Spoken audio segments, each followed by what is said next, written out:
Pozdrav svetima. Blagoslovljeni ste svakim blagoslovom duhovnog kraljevstva, zdravljem duha, duše i tijela. Sada primi to u Isusovo ime. Amen.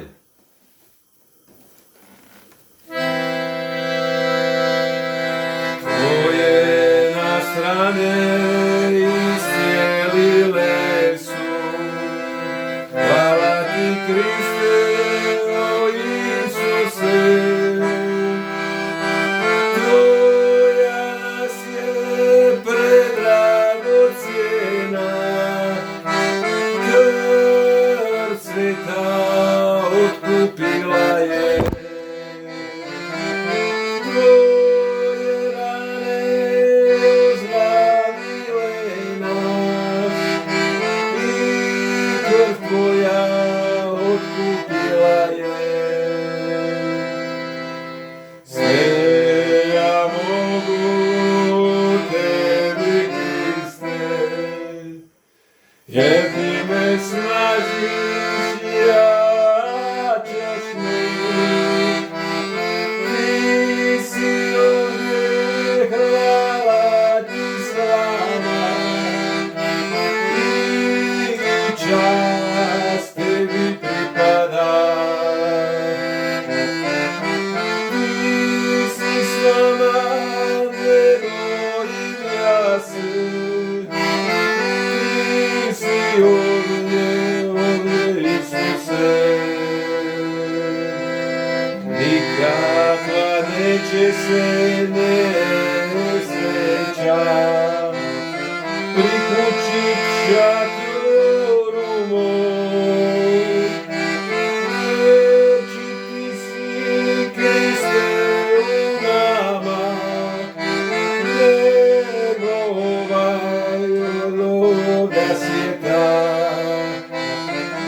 Kog si satro žrtvom svojom i javno izvrgno ruglom. U pobjedničkoj povorci. Ja sam glava, ne sam rep, iznad rane ispod. Hvala tebi, Oče nebesni, ti u Kristu spasio si svijet. Nisi došao da sudiš, jer ti ljubiš, ljubav ti si.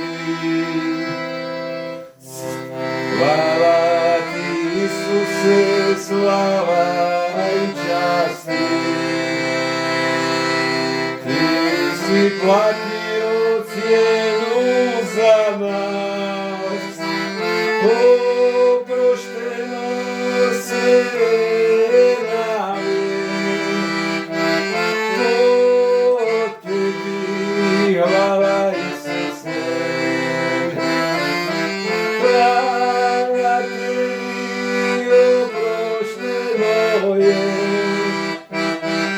Sve nama po Isusu. Amen.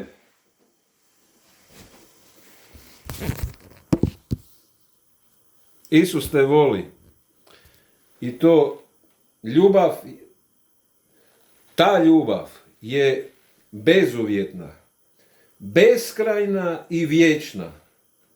Ne ovisi o vremenu i prostoru u ovom materijalnom svijetu. Hvala tebi, Isuse, slava i čast pripada sad i u vijeke vjekova. Amen. Aleluja.